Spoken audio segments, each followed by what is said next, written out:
Welcome to the Boneyard with Steve Robertson. As always, I am your good friend and host, Steve Robertson, here on the Maroon Friday edition of the Yard. Isn't it great that we live in a country that we can celebrate Maroon Friday however we choose? I know many of you are wearing those national championship shirts today. It's glorious. We never get tired of talking about that. We don't. Speaking of that, if you guys are in the market for some new reading material, perhaps a gift for the Mississippi State fans in your life, you can now pre-order Dogpile. It's the book chronicling Mississippi State's 2021 National Championship season. You can pre-order at Dogpile, the book, that's D-A-W-G, Pile, the book.com. If you'd like to have the book personalized, because every pre-order will be signed, but if you'd like it personalized to a friend or something like that, there is a notes section in the order that you can put what you'd like. Hey, Steve, write this to so-and-so, Hell State, whatever. We can do all that. So go to dogpilethebook.com today.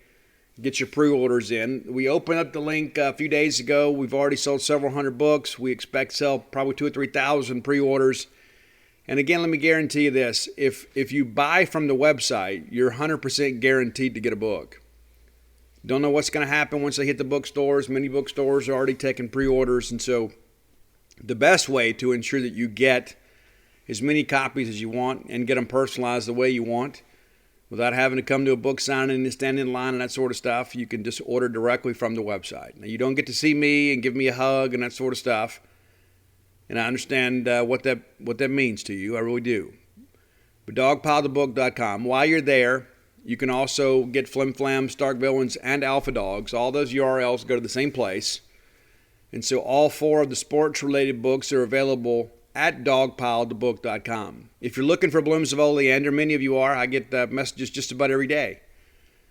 You can find that. Your local bookstore can order it for you, or you can order it yourself at Amazon.com, BarnesandNoble.com, BooksAMillion.com, wherever great bookstores are sold. If you want that personalized, you're going to need to order via phone through Bookmart and Cafe here in Starkville. Call them, say, hey, I'd like to get this book and have Steve sign it. I'll go down there. I go down there a couple of days each week and sign your orders. And so that's kind of where we are with all of that. Excited about what's happening, for sure. Excited to get Dogpile on the market for you guys. And many of you have reached out and wanted to know when and how to pre-order. Well, now you can. Simple as that. Dogpilethebook.com. Also get messages regularly from people who listen to the show, and they say they can't remember the website, but starkvillains.com to get your Stark Villain t-shirts. Every time I wear one around town, somebody says, hey, where'd you get that? Well, it's starkvillains.com. Pretty easy to take care of that, too. You can get hoodies there, too. We're starting to get some nicer weather. It woke up with a little bit of a chill in the air today. And how cool was that? I think the high this weekend is like high 80s. I think we're in the 80s most every day next week. And our friend Stan Dora told us here about a couple weeks ago that we're done with the hundreds. We're done with the hundreds, and grateful for that. I'm getting old. I don't like the heat nearly as much as I did. Just don't like it. We only get about 2 weeks of fall weather, so I'm going to enjoy it. It seems like we go from summer to about 10 days to 14 days of autumn. And the next thing you know, it's cold. But, I enjoy wearing blue jeans too. So we'll look forward to that. We can all dig out our leather jackets and put that on and walk around looking cool. How about that? Excited to kind of get that going too. So should be a great weekend in Starkville. We'll preview the SEC weekend here on the show. Got a couple other things we want to talk about also too. We go back to this moment MSU history with Portico later in the show. Got to talk about a famous Mississippi State, NC State matchup. We've only played 6 times. And it's kind of weird to think about that. Only 6 times in history. We split them 3-3, and the last 3 have been in the postseason. And so we're going to talk a little bit about one of those matchups today and kind of take you a trip down memory lane. Should be a great show. Got another great top 10 list. A lot of response to the first favorites list. A lot of people said, you know what, Steve, I got into that band because of this song or that song. I enjoy talking music with you guys too, especially when I have some time. And it seems like once we get through this weekend, I'll have a little more time. I'm going to get back to doing the recovery podcast. Many of you have asked about that as well. It's been a while since I've done one of those, but working on step 6 for the I Am Steve R podcast. You can go find those. They're on iTunes too, Spotify, everywhere you get podcasts. You can find those recovery podcasts, and I will share them pretty liberally on on social media once I do them. My hope is to get back to doing that once a week. There has been a lot of people that have messaged me about that, and I haven't forgotten about it. I just haven't had time to do it. There's only so many hours in the day. When you're writing a book, and that's one thing I'll share with you guys too. When I first started writing books, I didn't know how to write books.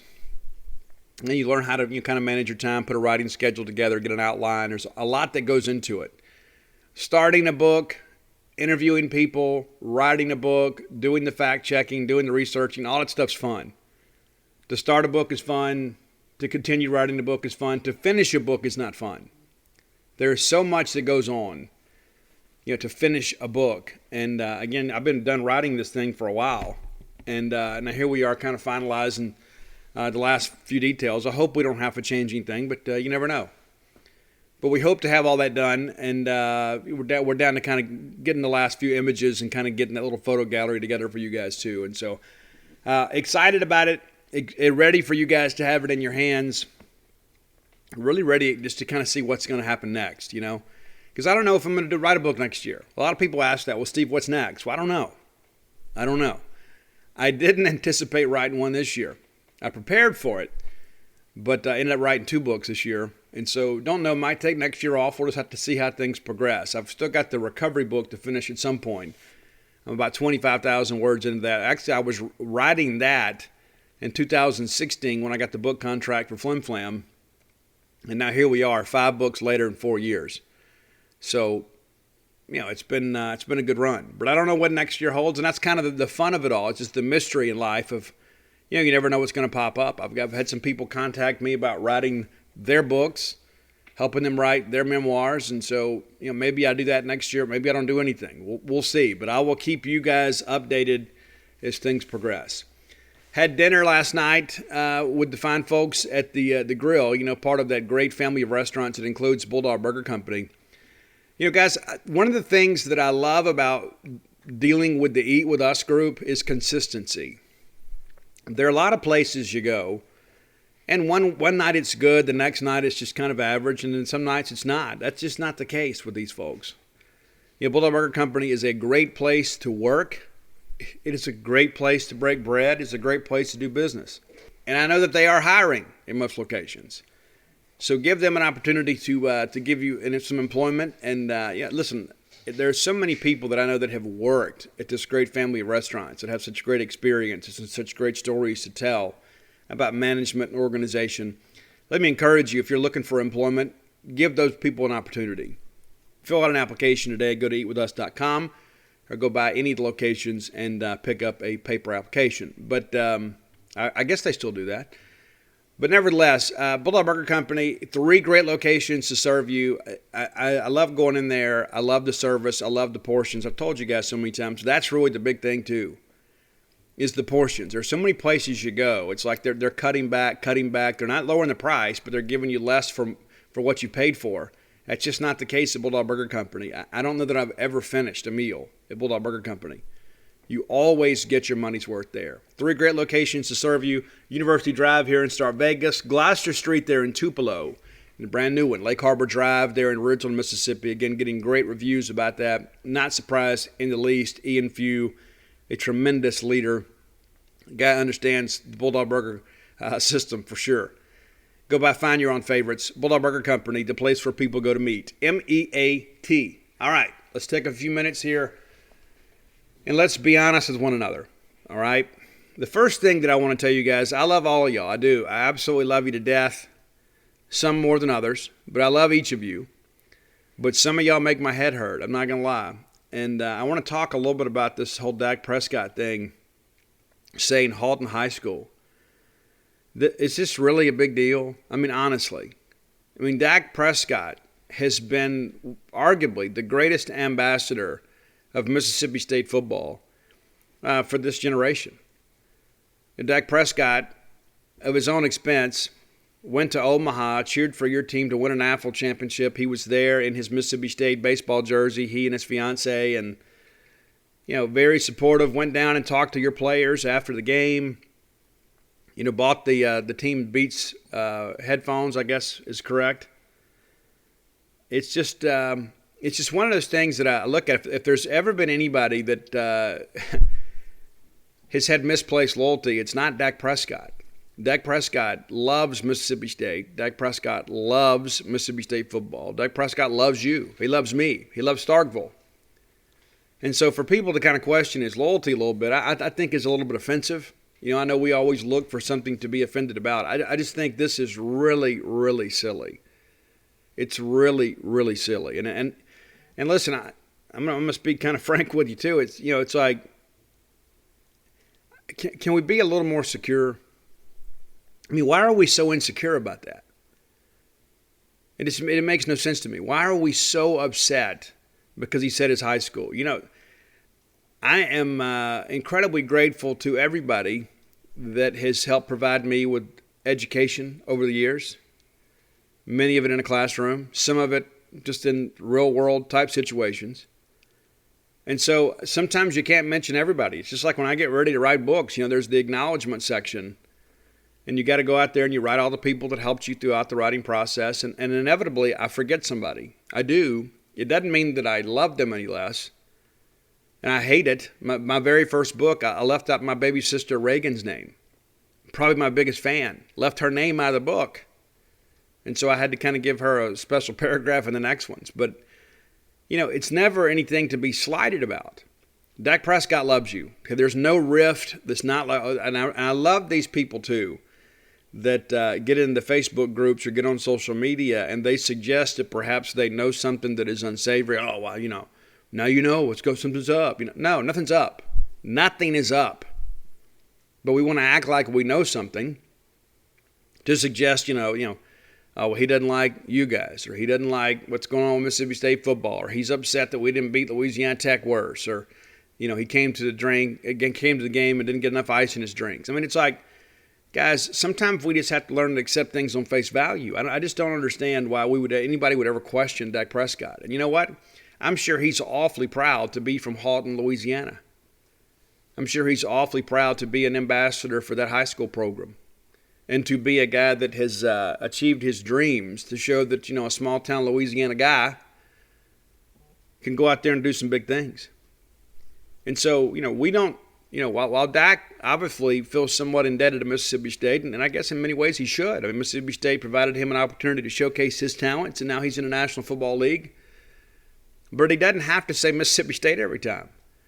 People are like, oh, well, everybody else did it. Guys, listen, there have been some guys that don't even mention any institution. And let me go ahead and prepare you for this. They shoot a lot of that stuff in the beginning of the year. So I guess if they're back on, Monday Night Football, Thursday Night Football type deal, it's probably going to be said again, and people are going to say, oh, well, he did it again. No, it was just pre-recorded. They're just using the same clips. They don't do it every week. It's almost like the whole situation, where some people say I love you just to hear I love you too. You know what I mean? It's like, well, the only reason that I said it is because I needed to be reassured. I needed to be, reassured. Hey, you still like me, right? You're not upset because I didn't take the trash out yesterday, right? There's some insecurity involved with all of it. And again, it makes no sense. You're just kind of working yourselves up into a tizzy over nothing. It's something that's just really not important. Trust me, Dak Prescott does a lot for Mississippi State. I mean, how many videos have you seen? Just here, last weekend they had the College Colors Day, and he shoots a special video. That's a busy guy taking time out of his day to shoot a short video to rep Mississippi State.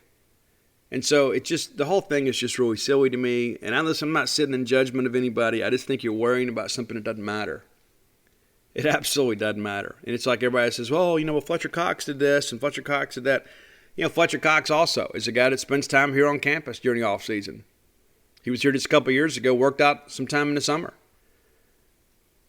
Came to meet Joe Moorhead, and so Fletcher Cox, incredibly grateful to Mississippi State. A lot of the whole thing about Yazoo City High School was to try to be an example. And also, too, one of his high school coaches, it was very instrumental in his development, his recruitment, and his maturation as a man, passed away unexpectedly. And so I wish that we could kind of evolve and grow to the point that we're not so sensitive about little things like that. Oh, they didn't mention us. What's going on? You guys, it's okay. I mean, it really is. You don't think we're getting enough publicity out of Dak Prescott? I mean, everybody in the country knows that Dak Prescott played at Mississippi State. And listen, I think it's great anytime that we're mentioned on the National Football League or Major League Baseball. It's great. You see all the Hunter Renfrow stuff out there these days. Probably played his way into a really nice, contract extension with the Red Sox, hopefully. The guy's had a really good year. And so there was times that we didn't have any stars in pro sports. We just didn't. And now we do. And so let's kind of appreciate it for what it is, and let's not make a mountain out of a molehill just because we feel somewhat slighted. I just don't think I think it's a waste of energy. It is a waste of emotional energy for everybody involved. And again, you can feel however you want to, but again, I think this is a nothing burger. This is absolutely nothing to get upset about. There is in no way any rift between Mississippi State and Dak Prescott. And I kind of giggle when I say that stuff because it's just there's just so many people out there that want to suggest, well, maybe there's a problem. No, there's no problem. There's not. There's absolutely no problem. Dak's uncle's pretty prolific on social media, and trust me, if there was a problem, we'd know. There's not. And it's just, again, I think about the image of Dak going to the College World Series and being there for the finals, and there with some friends and family and enjoying some time, rooting for his alma mater. And then, what is it? Just over 2 months later, people are beginning to wonder, well, is there a problem? No, there's not. So again, Dak. On a more lighter note, Dak had a huge ball game last night, and how great is it to see Dak back? And a lot of people I read on social media too. I love the folks that have so much to say about Dak, good, bad, or indifferent. There are some people in Dallas that absolutely do not understand what they have in Dak Prescott. I mean, Dak Prescott, not only is he a tremendous competitor, a tremendous leader, but the guy is a program maker. He will make everybody around him better because he has this drive to win that is rarely seen in athletics. He's just one of those kind of people that is allergic to losing and will do whatever he can to win. We went 400 yards passing last night and really put them in a position to win the ball game. And listen, we all knew what was going to happen, right? We've seen that movie so many times. You go down and you score and you take the lead and you leave about a minute and a half on the clock and Brady drives down. And people said, well, if the kicker makes the extra point, makes his field goal, let me just tell you this. Tom Brady would have found a way to put it in the end zone. He would have. You know it. In those last three passes, he just kind of drops back and throws it out of bounds to kind of burn the clock up to prevent Dallas from having any real chance at a comeback. But I can appreciate greatness a lot more when it's in the NFC. I'm a Pittsburgh Steelers guy, but I'm glad that Brady's not with the Patriots anymore, so we have a realistic chance of getting back to the Super Bowl again. It's crazy. But, it was a great ball game. NFL probably couldn't have asked for anything better. But to think that, Dallas was going to go into the defending Super Bowl champions' backyard and beat Tom Brady, the greatest quarterback of all time, in a season opener, that's a pretty big chore. And to think they almost did it, I think really bodes well for the rest of the season. And people say, well, Zeke was kind of, not a factor at all. And a lot of that's got to do with Tampa, the number one rushing defense in the National Football League. They're a little bit flimsy, I guess, in the secondary. They had some injuries. And so, the game kind of dictates the fact that you attack them with the pass. And Dak was up for the challenge. Dak and those guys did their job. They drove the ball all night long, really no matter the circumstances. I mean, there are very, very few drives you look at and say, hey, they blew it here, didn't do that. And I go back to that pass to CeeDee Lamb that Dak threw in between four defenders, an absolute strike that hit CeeDee Lamb in the hands, and then he didn't catch it, and it's picked off. That'll go in Dak's stat sheet, but Dak did his job there. I just don't know how anybody that knows anything about football could watch that game last night and not feel really excited about what Dak Prescott brought to the table. What is he, 11 months removed from this major leg injury? Back during the preseason, a lot of people were saying, Dak hadn't done this, and he's not going to be ready he's absolutely ready. He's absolutely ready. Ready to see them play the Chargers next weekend. Expecting another big game from Dak. And listen, Zeke will be more involved.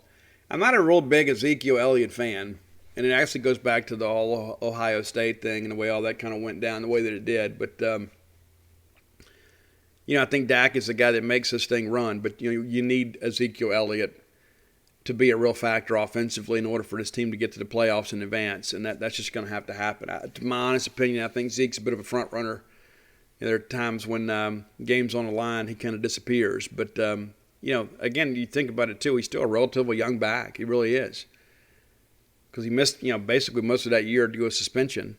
And there was a lot of craziness that went on with all that stuff. But that duo together, Dak and Zeke, can really do some big things. They got to, of course, get a few more stops on defense. But it's good to see Dak out there being healthy, doing what he loves to do, and really playing at a high level. And people used to talk about his arm strength. I don't think anybody does anymore. There were several contested throws where he threw perfect strikes, the only place that his guy could catch it. Very, very excited to see what Dak Prescott's going to do for the Dallas Cowboys this year. All right, let's go ahead and get today's top 10 list done. Again, a lot of talk about the top 10 list, the first favorites. It has created a lot of dialogue, and I do appreciate that. I enjoy talking music with you guys. So we started with the first favorites from the 70s, the 80s, the 90s. We will conclude the week with first favorites from bands of the 2000s. So some of these bands actually kind of got their start in the 90s, but kind of had their heyday in the 2000s. And that's just the period from 2000 to 2009. And so there may have been some overlap. I could have done, some Foo Fighters and that sort of stuff. I want to kind of include as many bands as we can. So this list is kind of a variation and a combination of a handful of lists. Ultimate Classic Rock had some, and then Rolling Stone had some. And I just kind of pieced this list together because there's some bands from the 2000s that I absolutely cannot stand, and I'm not going to put those guys on here. It was a weird time in music around the turn of the decade, turn of the century. It was a really weird time in music. There were a lot of bands that kind of rose to prominence that really didn't have a lot of talent. And, we have these feelings of nostalgia about some of those bands, but they don't get played anymore.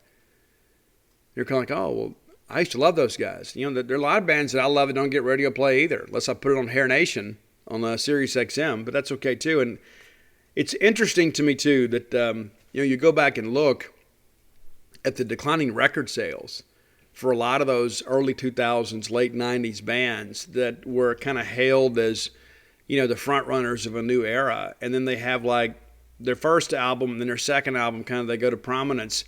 And then you look at what they've done. There was one band in particular yesterday I was looking at that their last album sold 77,000 copies. 77,000. That's it. It's incredible to think about that. And of course, the music industry has changed a lot. Now we base it off streams and clicks and downloads and that sort of stuff. And record sales are still kind of, not what they once were. But it's a weird time in music. But that we have merged from the turn of the century with some really great bands. And so again, music changed a lot. And one of the things that we kind of eliminated too is we didn't have the guitar solo as much. I don't know why we'd stop doing that. And I think one of the things that's done is kind of brought some mundane guitar players to the forefront. But one of my favorite guitar players, arguably the best guitar player of this new generation, is on the list today. All right, let's start with number 10. We're going with P. Roach. Papa Roach, man.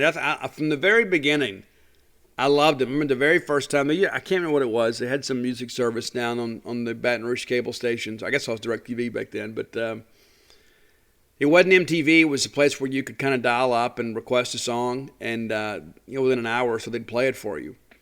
And this song, I seemed like it got played once an hour, at least every couple hours.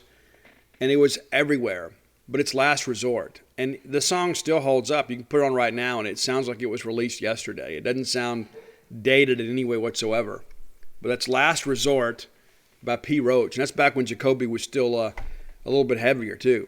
He's kind of committed himself to physical fitness these days and doing great. Matter of fact, Papa Roach has a new single they dropped this week called Kill the Noise. Pretty heavy track. Pretty cool stuff. Number 9, Breaking Benjamin. I know our friend Baby Fred, this is his favorite band. I have been a Breaking Benjamin fan. I think I was probably one of the first maybe 2 or 3,000 Sirius listeners. Everybody else is on XM. I got on Sirius, and I'm a Sirius Octane guy. I love the Octane channel. And so back in those days, like if you called in to request a song, it would play like in minutes because there wasn't that many people on the app. And how I ended up on Sirius is because the XM receivers were sold out at Christmas, and so that's what I got. I kind of got on there by accident. But Breaking Benjamin was a band that was kind of an early Octane band as it began to kind of break through, and the first single that really caught my ear was Polyamorous. I love Breaking Benjamin. I have seen them multiple times. Benjamin, those guys do a great job. They were on hiatus for a while when Ben was dealing with some anxiety issues, but they're back and better than ever. If you haven't seen them recently, let me encourage you to get out and go check them out. They do a great job. Number 8, a band that really was playing metal when nobody was. It's almost like they kind of ushered in kind of a new era in hard music. And I don't know that people listen to hard music as much anymore, which is a shame. But we're talking Slipknot. Slipknot is one of those bands, led by Corey Taylor. He's got a couple, of course. He's got the solo album out right now, but also did some good work with Stone Sour. And I like Stone Sour a lot. I love Gone Sovereign and Absolute Zero. I love those more than a friend. But the work with Slipknot, they had the Mask, and they had these crazy shows. And Slipknot really built a following based on live performances, because you felt like you were watching like the Cirque du Soleil heavy metal version. I mean, it's insane. If you've never seen a Slipknot show, let me encourage you to go watch one. But also, too, you can find those videos online, and it is incredible. One of my favorite songs of the last 10 years is Nero Forte by Slipknot. But the one that got me in was Wait and Bleed. And I'll be honest with you, in the beginning, I was kind of hit or miss on Slipknot. I wasn't quite sure, what to make of them. But they grew on me after a while. They really did. Corey Taylor is a genius. Number 7, a band that has had, if memory serves me correct, they have had the second most rock number 1 singles in the history of the Billboard chart. And they were passed by another band that will be mentioned later in the show, later in the segment here, but it's 3 Days Grace. I preferred the Adam Gauthier years. I like what they're doing now, but it's just not as good. I thought Adam Gauthier was a great vocalist. I wish things would have worked out. It's funny how things happen. But you go back to that very first album, and it's the song Just Like You. And again, this is one of those serious Octane bands from the beginning that they were really, really pushing 3 Days Grace. They're a great band even today. The guitarist brother used to sing for a band called Darkest Days. And then when Gauthier left, they brought him in. And Darkest Days had a hit on alternative rock radio called Porn Star Dancing that was kind of famous. And okay, so number 6, a lot of people call them emo rock. I just call it rock. I don't like to really label rock stuff. It's either rock or it's not. But it's My Chemical Romance. We've actually done a top 10 for them, and I was a little bit leery of them in the beginning too, because I wondered is this a band getting by on image, more so than content, which is one of the things that killed, the 1980s. It kind of killed the the heavy metal genre. It's like you get to the end of a decade and it seems like things get watered down. But My Chemical Romance, I think they actually got stronger as a band, and I'm glad they're back. But the first one that really pulled me in was Welcome to the Black Parade. Even to this day, I listen to that song. I love the variety in the song. Starts out with a piano, and next thing you know, you're on a roller coaster.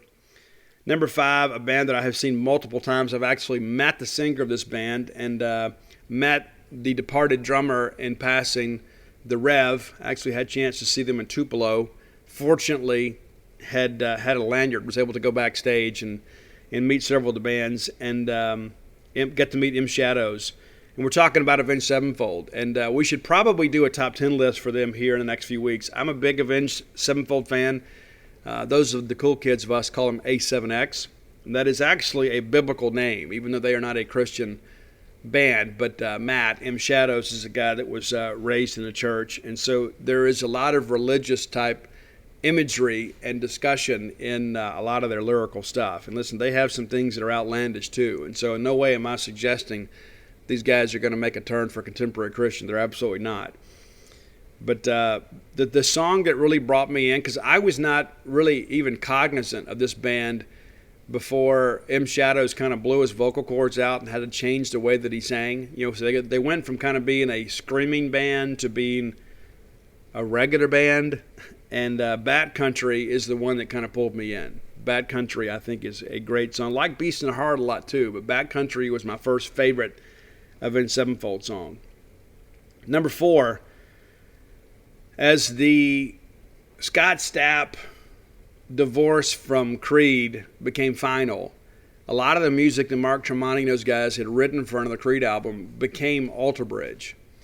And so they go out and they hire Miles Kennedy, who is arguably my favorite vocalist of this generation, and he's actually about my age. He's just a guy that kind of, found stardom later in his career. But Alter Bridge is a very positive band. They're a band of empowerment. They've written a lot of songs about addiction and recovery.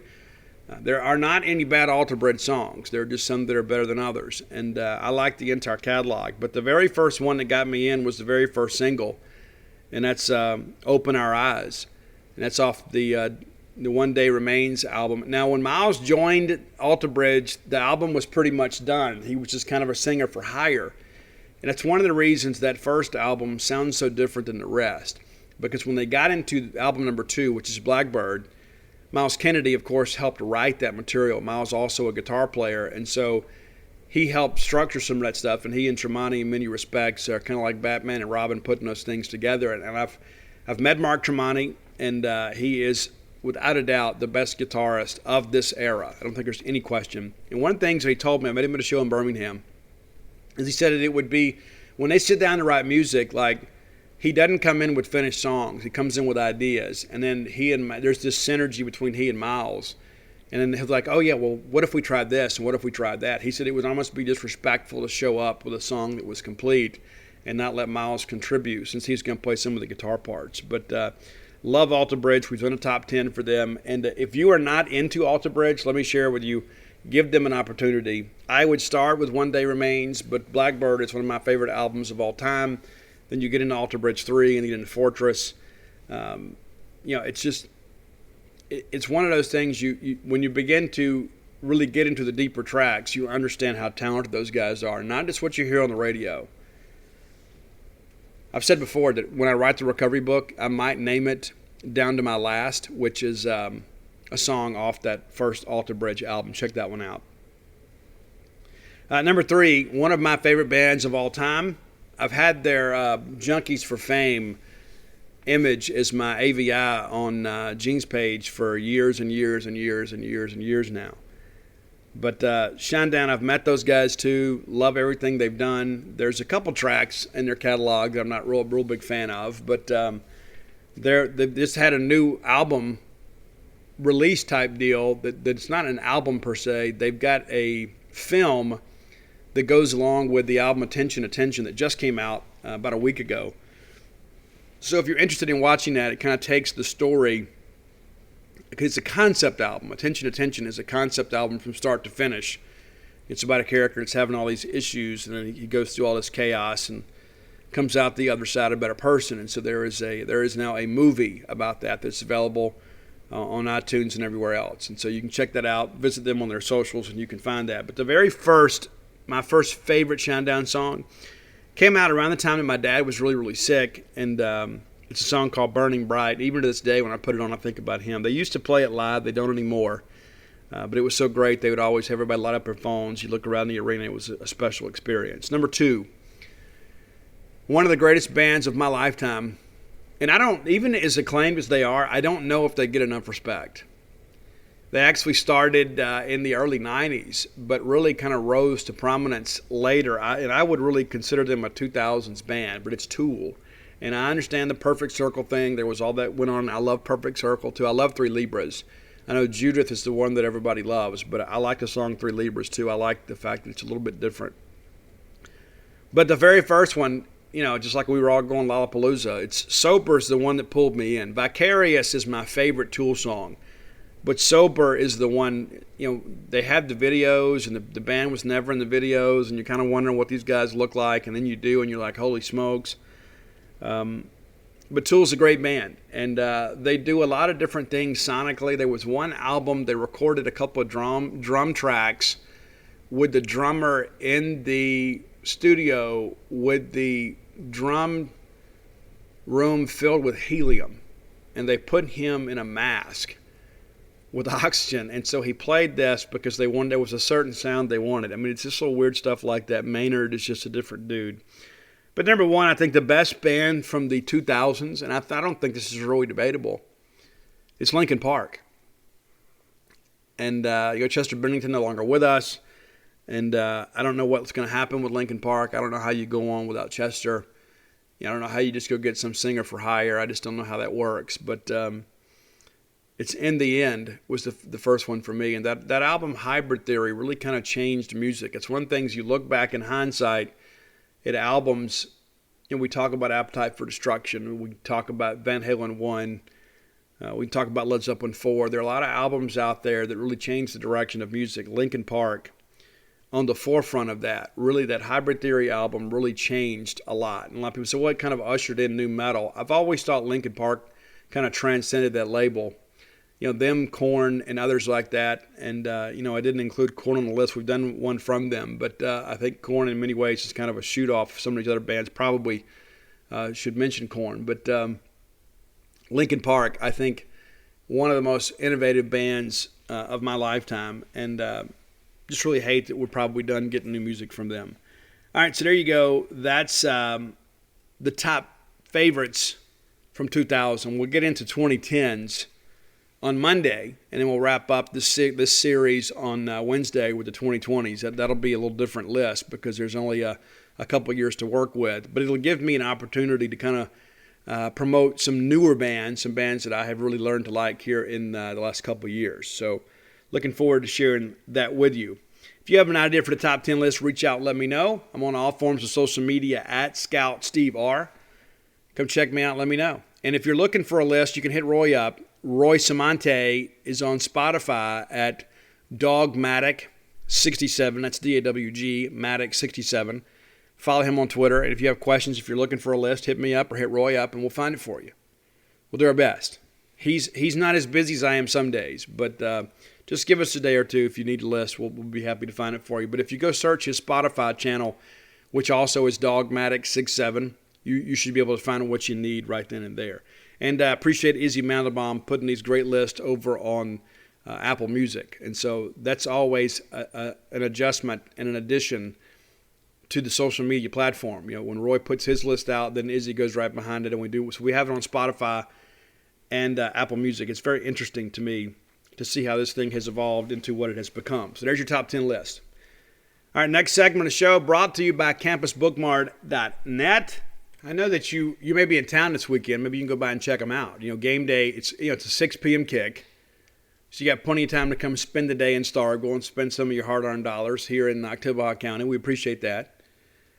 Our Starkville vendors, many of them have roared back to life, thankfully due to the National Championship stuff. But you can find some great National Championship gear at Campus Bookmart. Go by and see Stan the Man, Miss Kathy Brown, lovely, talented Susie.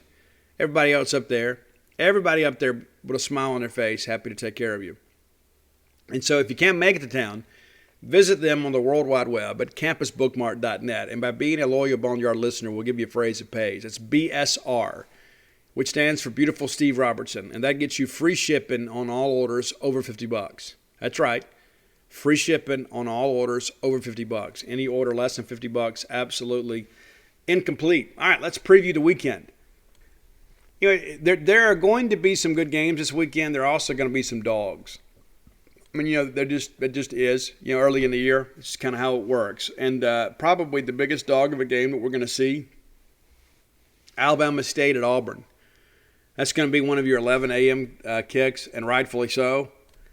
I can't imagine anybody really wants to promote that outside the Auburn folks. But Alabama State at Auburn. Now, one thing I'll say, too, and good for Auburn, good on them, kind of pulling a page out of the Scott Strickland playbook here, is if we have to play an FCS team, let's kind of keep that money in state and help build out some of those institutions within our home state. So I'm glad to see the game being played. I don't give Alabama State much of a chance to do much in this ballgame. I really think that Auburn wins this thing going away. Auburn ranked in top 25. Offensively, they looked good last week. You can't tell much just after 1 week, especially against quality competition that they played. But this will be an absolute bloodletting, I believe. South Carolina is at East Carolina. I picked South Carolina in this ball game, and maybe it's just because of the fact that maybe I'm rooting for Shane Beamer, but I think that they did a good job last week and actually did better than I expected. And I just don't think ECU is very good. And I think South Carolina could go in there and take the ball game. I think it'll be a competitive ball game, but I do think South Carolina will find a way to win that game. And how great would that be for Shane Beamer to start out 2-0? Pretty cool. All right, Pittsburgh is at Tennessee. Both teams won last weekend. Pitt actually looked more impressive. Pitt looked better than Tennessee. Remember, Tennessee was only at, 14-6 at the half with Bowling Green, one of the worst teams in the MAC. And there's always an adjustment in the first week, and you can't tell a whole lot. But I just think, Pitt looked better. Pitt returned some decent skill. I'm actually going to go with the upset here. I'm going to pick Pitt to beat Tennessee. I'm behind in our genespage.com standings. I missed a couple games last weekend, and so I got to get caught up. And in order to do that, you got to pick an upset. I'm just going to throw caution to the wind here. We're going to go Pitt over Tennessee. Florida is then at South Florida. I watched that South Florida NC State game earlier this week. South Florida is awful. They are awful. Florida is not awful. But Florida is one of those teams that they'll let you kind of hang around. So we'll see what happens. But I expect an absolute blowout in this game. South Florida might score a little bit, but I think Florida easily covers. South Florida wasn't too long ago. Charlie Strong won 10 games, maybe back in 17, and it's been a downward spiral ever since. It won't get better this week. All right, UAB is at Georgia, and one of the things that I pointed out in the Gene's Page article, Georgia didn't score an offensive touchdown last week. UAB didn't allow an offensive touchdown last week. Well, they will this week. That game's on ESPN2. It's a 2:30 game. UAB, I think, can make this thing competitive for a little while. But in the end, the talent and the difference in the strength and conditioning programs will take over. Georgia will win the ball game. I don't think there's much question about that. I think it's one of those deals, too, where Georgia probably needs to come out ready to roll. And it's like you beat Clemson, a big top 5 matchup, but you didn't play well. And so you kind of have that moment where it's like, well, wait a minute. Yeah, we got the big win, but we were so bad on offense. We got to really commit ourselves to playing better offensively. And so you kind of learned a lesson without losing the ball game. So I look for Georgia to come out and be very deliberate on offense and try to get that running game going. JT Daniels, of course, I think is a guy that's got a really good chance to win the SEC Player of the Year, but did not help that cause in week 1. So eager to see how they perform. But again, I won't be the least bit surprised if this is a game at the half. A&M is at Colorado. And I'll be honest with you, there's a small part of me that wonders if Colorado can't pull the upset. The game is being played at Mile High Stadium. It's going to be broadcast on Fox. A&M ranked number 5. I think that's too high. Colorado is unranked. That's probably correct. But going up there and kind of leaving the heat of Texas to go up there and play in the thin air up in Denver. If this game gets to the fourth quarter, that could be a real issue. And we hear about it all the time in the NFL, right? I mean, even in the NFL, and even that they get there early. You remember Ryan Clark, when the Steelers played at Denver, Ryan Clark couldn't go to Denver. He's a guy that struggled with sickle cell anemia. And so because of the high altitude, it always caused kind of a flare-up in the condition, so he didn't go. And that's a professional player surrounded by medical professionals that is their entire job to kind of keep the team healthy. And so if that's the case, what's going to happen when a bunch of college kids go up there for really the first time? So we'll see. I think this is going to be a ball game. I think A&M wins it, but I won't be surprised if they don't, because I think A&M is a little bit overrated. And it's tough to go on the road and play in circumstances like that. And Colorado, of course, they've had some big years and they've been kind of average too. And so we'll kind of see how things progress. But I've kind of got my eye on that one as it's a potential upset. I don't feel obviously as confident about it as I do with Pitt going into Neyland Stadium. But I think Colorado will give them a game for a while. And, of course, we may turn it on at halftime and it may be 56-0 A&M. But I really do expect Colorado to at least hang in there for a little while. And again, if a game gets to the fourth quarter, conditioning could be a real factor. All right, we talked about dogs of games. Mercer at Alabama. This has all the makings of a 56-7, 56-10 type ball game. Bryce Young outstanding last weekend. Again, Alabama's still Alabama. And it's so interesting too. It's like we don't even really know the names yet. You know what I'm saying? It's like we've heard of some of these guys, but they're not household names yet, and they will be. Those are the things that just blows me away. It's like Alabama just doesn't really have that, quote, down year. And Nick Saban has basically built a football factory over there where the best in the country want to go to Alabama. They pretty much get who they want. I mean, they don't get everybody they want, but they pretty much do. And we're allowed to see this. And, I'll be honest with you, I preferred the Mike Shula years a lot more than the Nick Saban years. It's incredible to think about it. I mean, it really is. And I go back to that press conference shortly after Nick Saban was hired. And, Alabama had not done much. I guess Gene Stallings had several good years. And, of course, Gene, quit. And then they bring Saban in, and he says, everybody around here talks about championships, but there's very few people in the building that's done it. And I think a lot of people even thought that was sacrilegious. That, hey, this is Alabama. You don't come in here and say these things. But, Saban kind of told them, hey, listen, I know what to do. Need you guys to give me some room to operate. One of the things that I was told, too, true or untrue, it's a great story. I was told shortly after Nick Saban got there that he went on the road and he spoke with many of their donors privately. And when I mean donors, I mean, people that were perhaps involved in some things that, let's say, were unscrupulous. And he told them, stay out of my way. I know what I'm doing. If you want to give some money, you give some money through, through the A Foundation or whatever.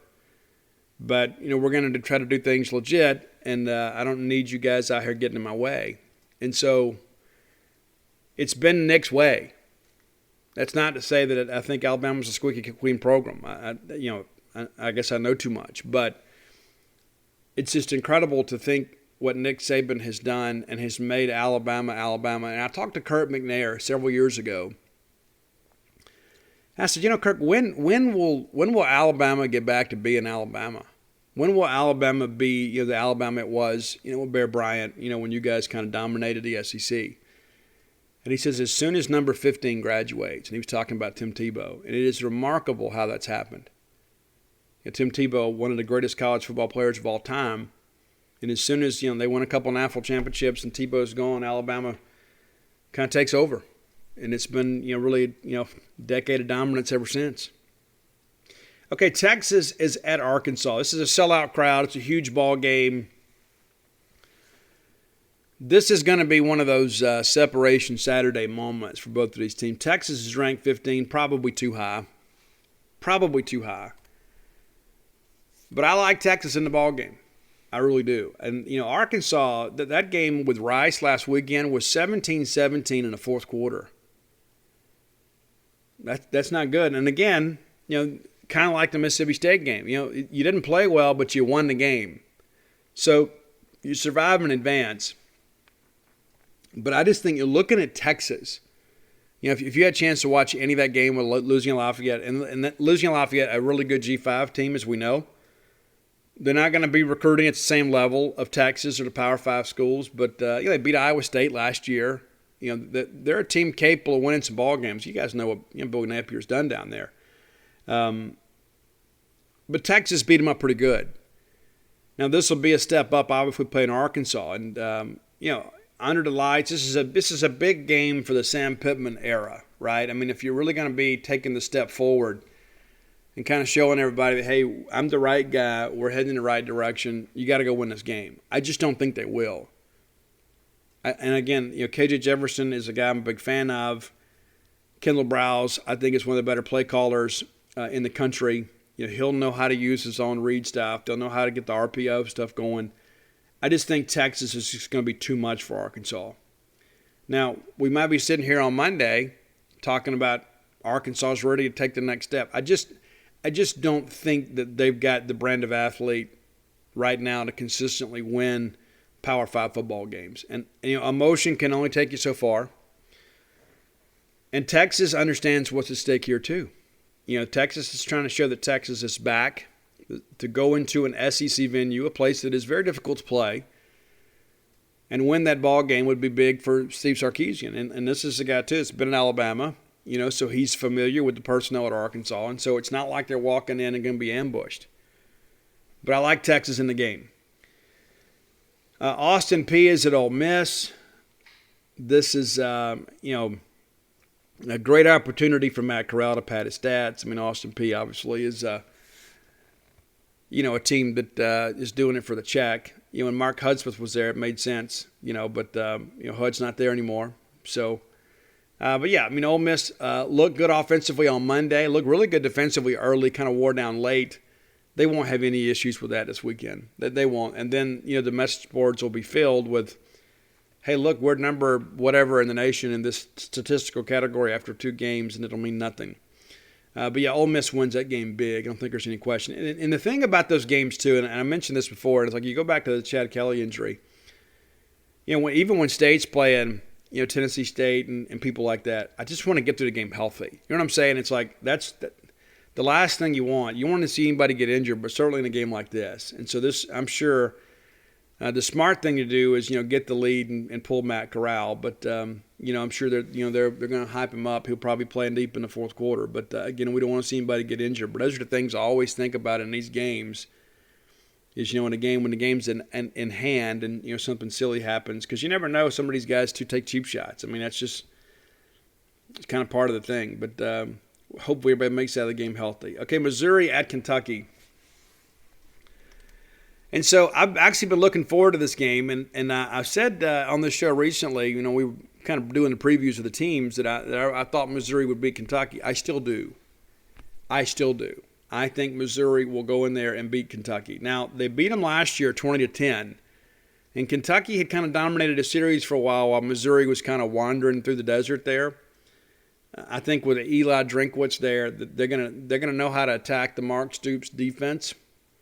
That is the chess match. It's one of those things too. Like, we talk about good coaches and this guy's a great offensive mind against this defensive guy. This is kind of a sneaky, kind of a sexy matchup in that respect. Stoops versus Drinkwitz. I think this is going to be an entertaining ball game. I do like Missouri.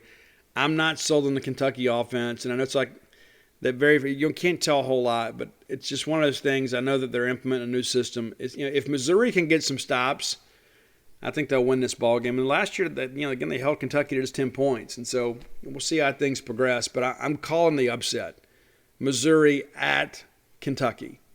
I may look foolish on Monday, but I'm going with that. Okay, McNeese State, led by Frank Wilson, playing at LSU.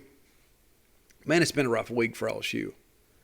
You lose the UCLA game. There's all this fallout about Ed Orgeron's comments. And, Ed says all the right things in the media that we got to do this, we got to do that, we got to coach better, we got to do this. It all starts with me. And all that sounds good.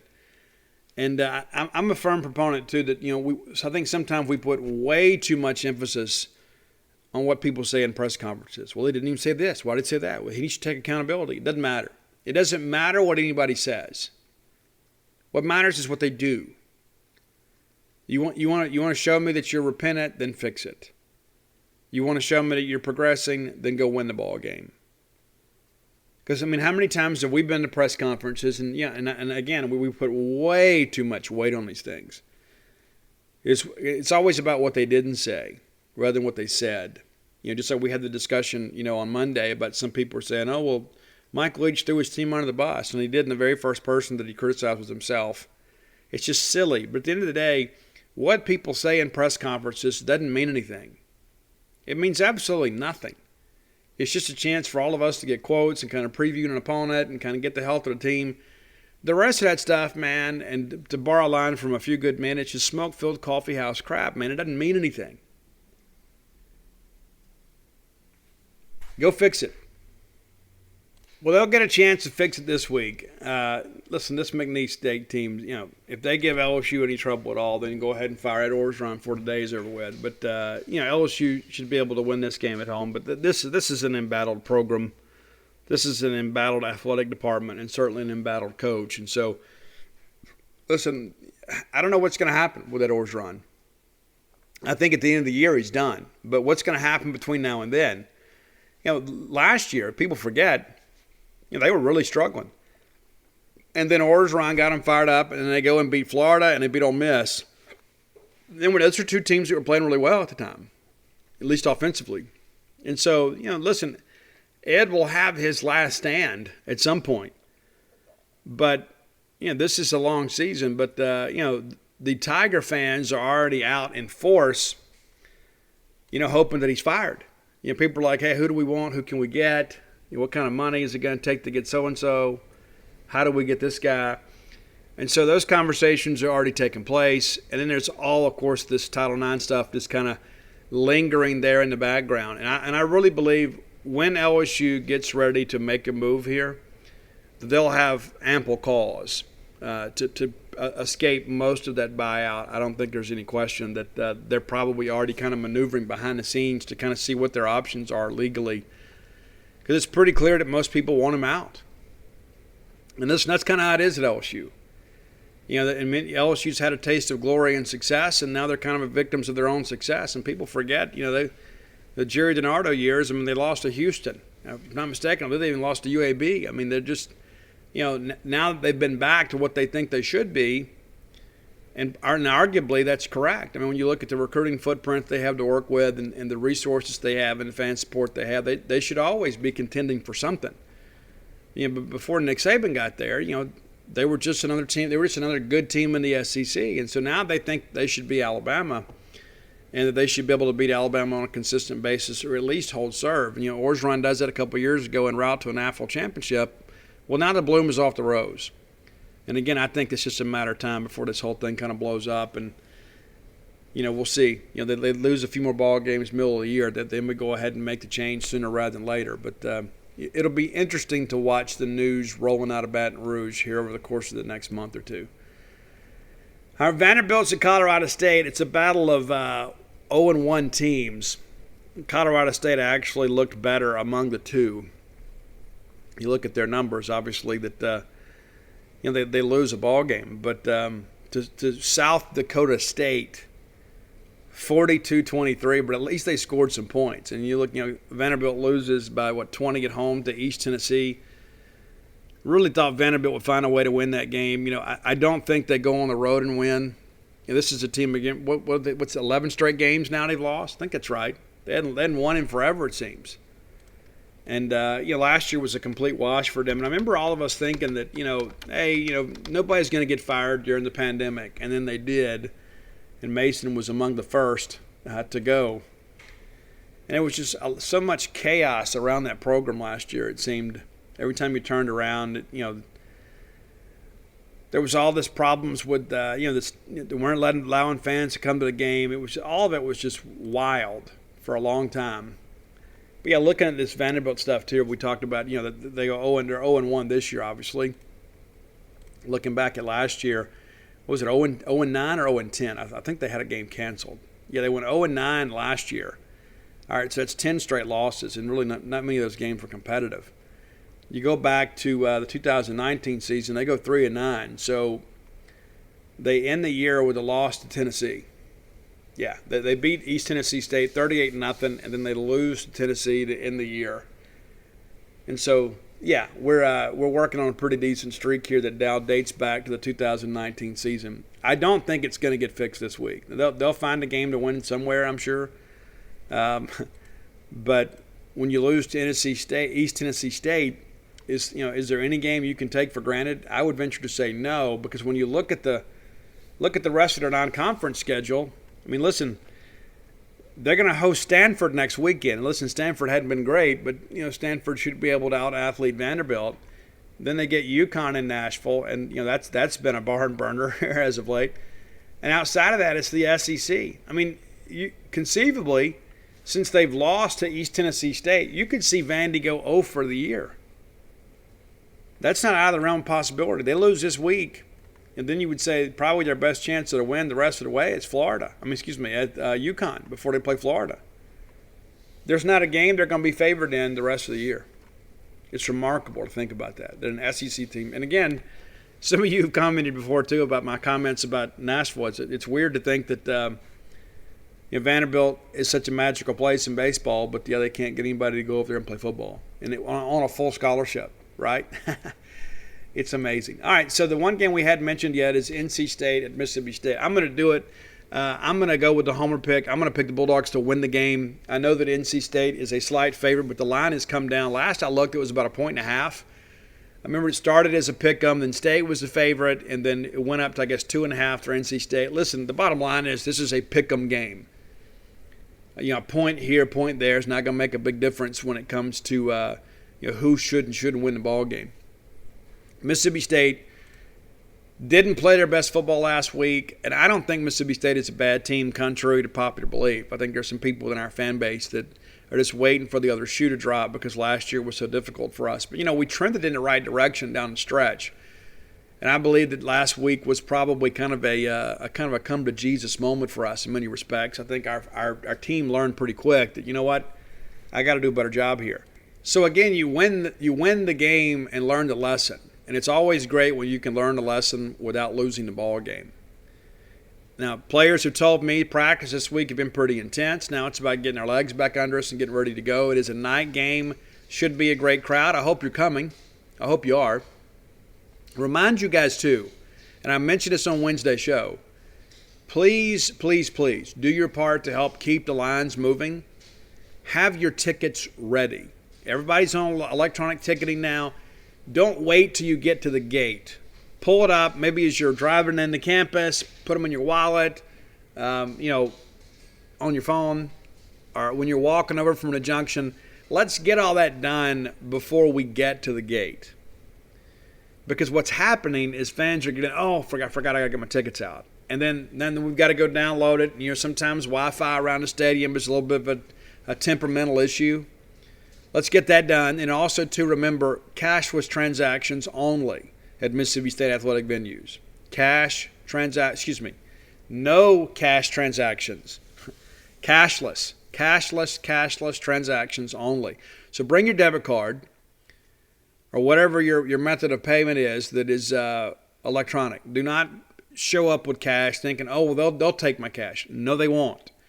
And then you're going to have some angry kids because you told them, hey, we're not going to stop. We're going to eat at the ball game. And then you walk up there with a couple of 20s trying to get some hot dogs and nachos, and you're going to be turned away. And it's a safety issue. It's not something that's brand new. It's not anything that anybody's doing to try to impede your happiness. The bottom line is that, we're in a different society today. And so bring your debit card. Be prepared. Line's going to be a little bit longer, right? But understand that, they're not going to take your cash. And no matter how much you fuss, no matter how much you curse, no matter how much that you, show your hindquarters, they're not going to take your cash. They can't take your cash. And it's not those people that work at the concession stand. It's not their decision. So please don't take it out on them, please. So again, have your tickets ready before you get to the gate and bring your debit card to facilitate financial transactions at Mississippi State athletic venues. Now, again, I believe we're going to win the ball game. I think we're going to play better. And again, it's like if we get more of the first and fourth quarter Bulldogs, then we feel really good about things. I think NC State is a good matchup for us. NC State wants to run the football. They've got an experienced offensive line. They love to run left side. They've got a couple big backs, and they're going to try to come out there and get after us. I like the fact that teams want to run the football against Mississippi State because so very few do. Go back, look at what Georgia did last year against Mississippi State. We held them to a season-low 8 yards rushing.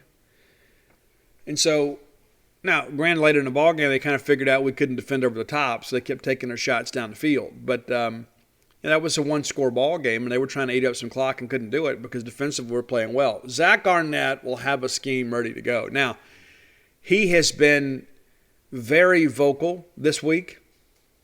We met with him earlier this week, and he took a lot of the blame because, hey, this I made the wrong call on this play. Now, listen, a lot of that is a coach defending his players, right? But, he is still a guy that's only been calling plays a couple years now, and so I'm sure in his mind, he's still learning. But he talks at length about the big plays that we gave up. It's attention to detail. We missed this, we missed that, if we do this. And that's the thing. It's like you can go out there and you can have, 65 plays that you play really well, and then you don't play for 3, and it's a bad day. And so it's about kind of getting those guys up to that standard, and I think that you guys will fully appreciate that. I do think that we're going to be able to stop the run. Are we going to be able to completely contain the run? Probably not, because they're good at what they do. But you know what? When we played them in 15, they were kind of the same offense. You had Jacoby Brissett, and they wanted to kind of they were kind of like Dan Mullen light. So we're going to see a lot of that. We're going to see a lot of that zone read type stuff. They're going to run some stretch plays. They're going to get out and try to make some things happen and make the corners defend and tackle. And so I think we've got to be great at outside backer. I think Aaron Brule needs to have a big game for us. But I'm going to call it a Mississippi State win. I do think it's a close and competitive game that goes down probably the last play.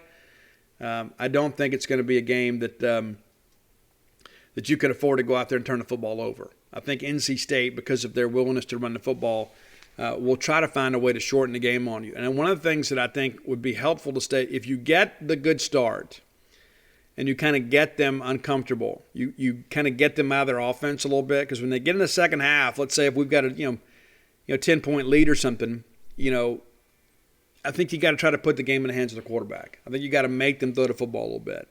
They want to run it. Don't let them run it. Make them do things. It's just kind of like when you defend a guy that's only got a right hand in basketball. Make him go left. And so they want to run left. So let's go up there and ensure that we can make those plays and get off blocks when they want to run off left tackle. They want to run that stretch play. We get out there and get some TFLs. Next thing you know, they got to go do something else. So, again, I'm taking State to win. Call me a homer. I don't care. I'm taking State to win.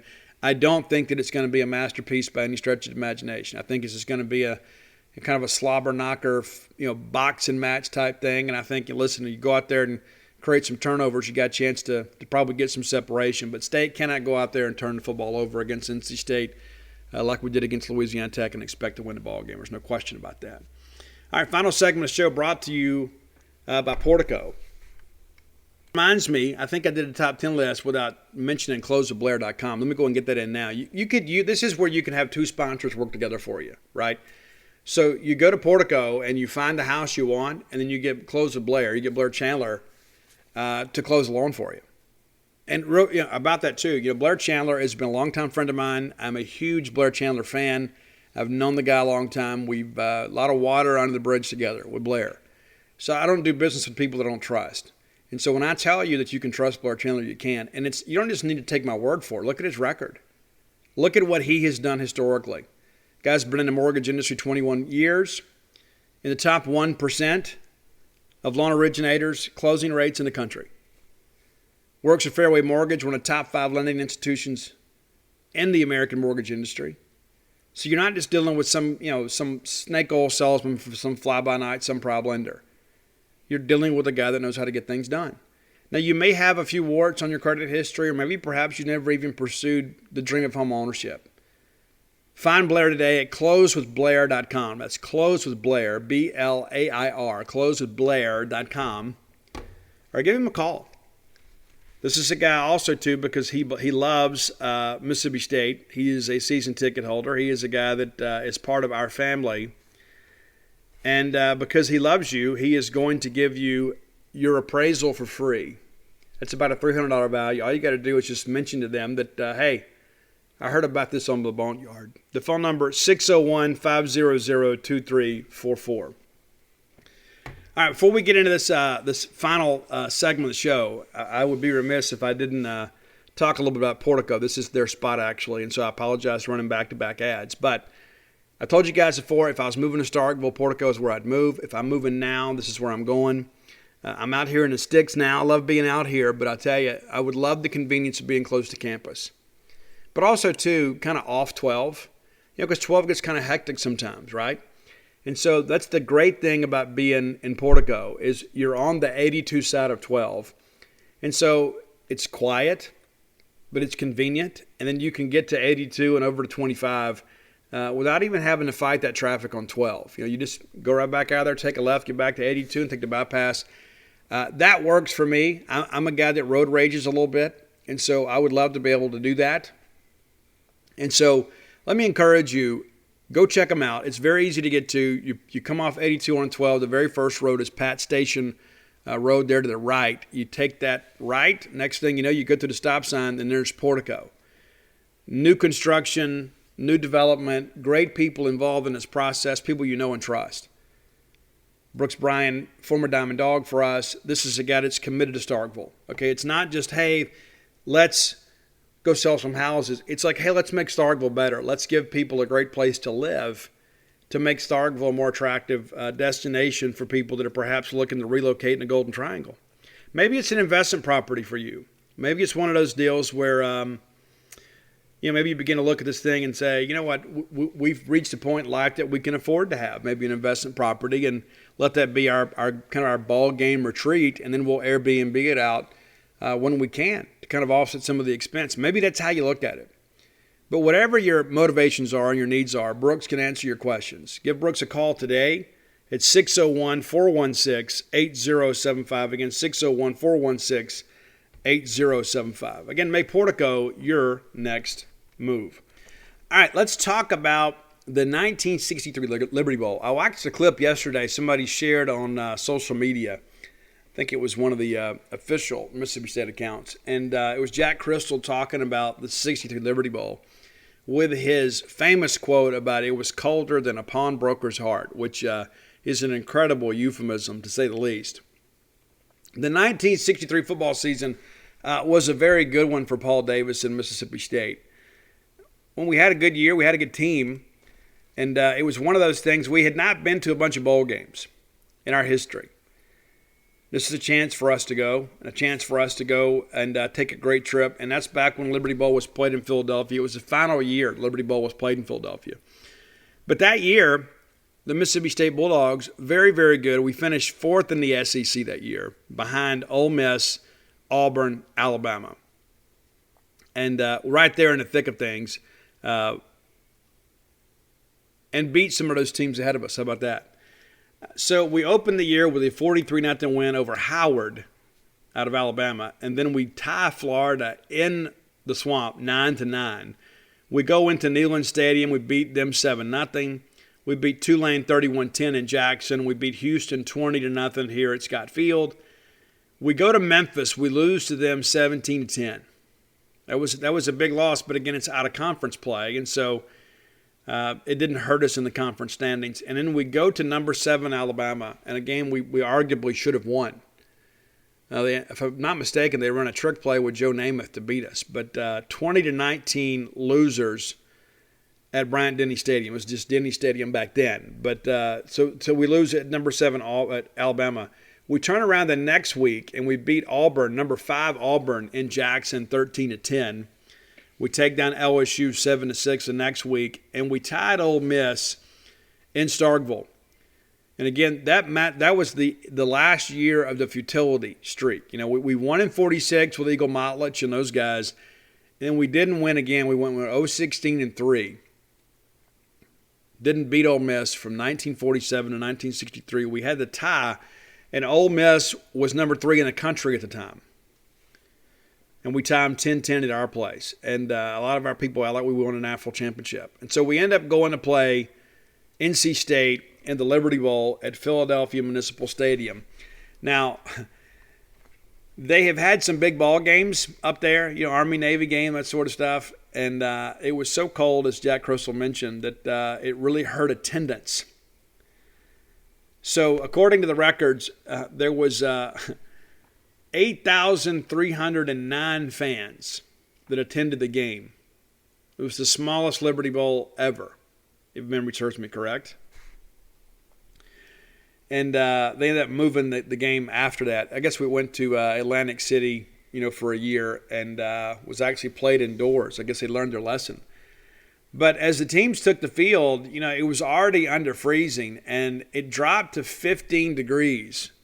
And then there was the wind chill on top of it.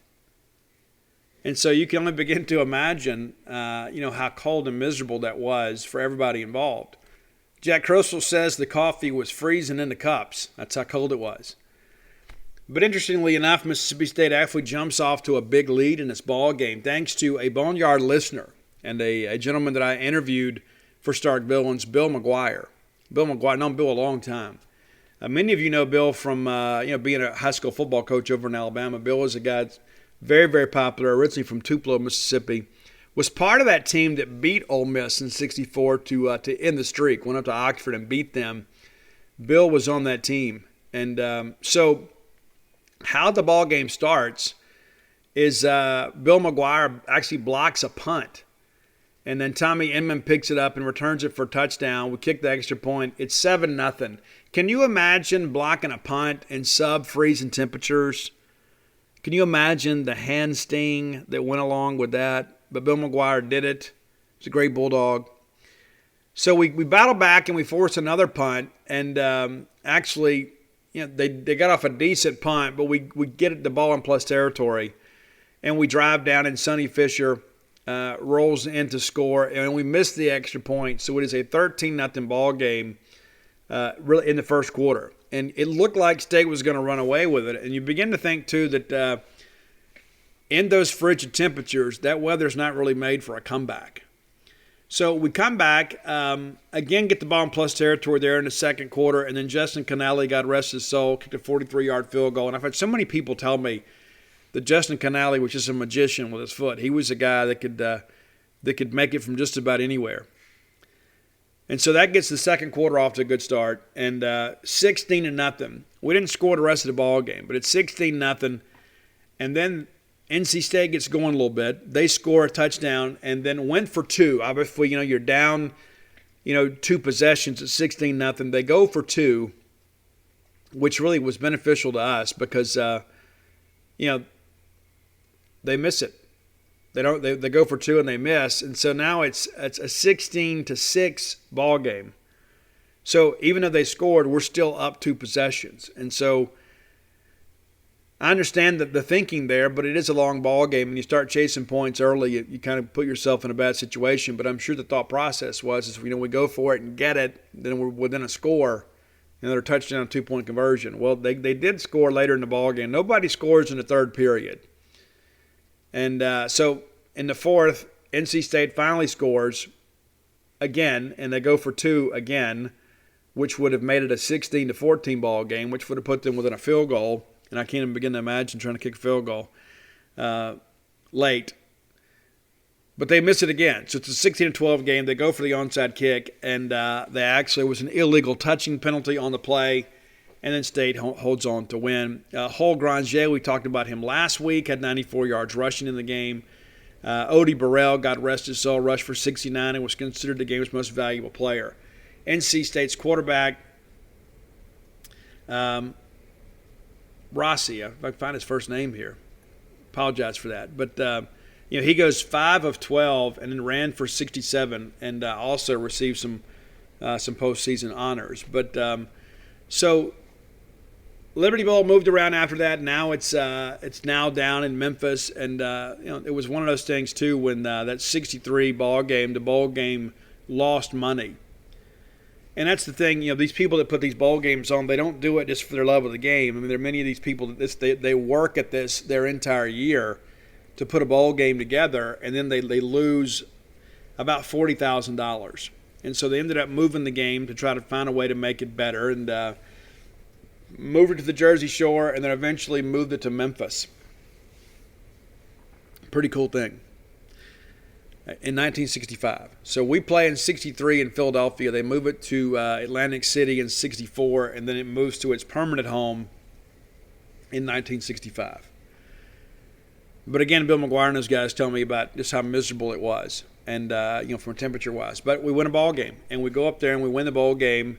And again, we hadn't won a lot of bowl games. That's the thing, in our what's one of the things that made it so significant. Ole Miss back in those days went to a lot of bowl games, and some of that too was because there were so many Ole Miss educated legislators, and so they would guarantee that the tickets were going to be sold. We didn't get the same guarantee. And listen, to be honest, Ole Miss under Johnny Vaught was a much better football program. Let's just kind of call it for what it was. But a lot of it, too, is because Johnny Vaught really committed to signing as World War II veterans, and as a result, they were a more mature team. But, we won the Orange Bowl back in 40 under McKean.